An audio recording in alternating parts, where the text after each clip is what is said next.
She's snoring.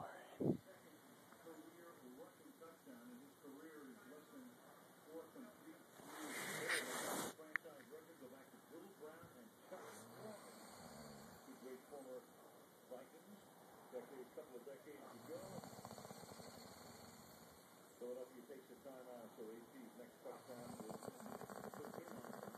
Chicago Bears are ready to send the big thank you note. I have to try to sleep through this shit. Because a Philadelphia loss cements a bye at Chicago, and the Bears still have a chance to get the number one seed if they win. They beat Green Bay, and Atlanta somehow loses to Carolina.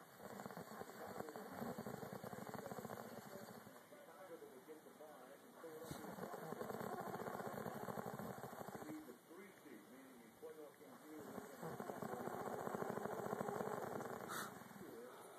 Sounds like a dead engine.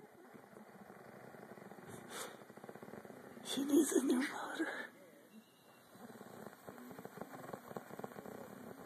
What the fuck?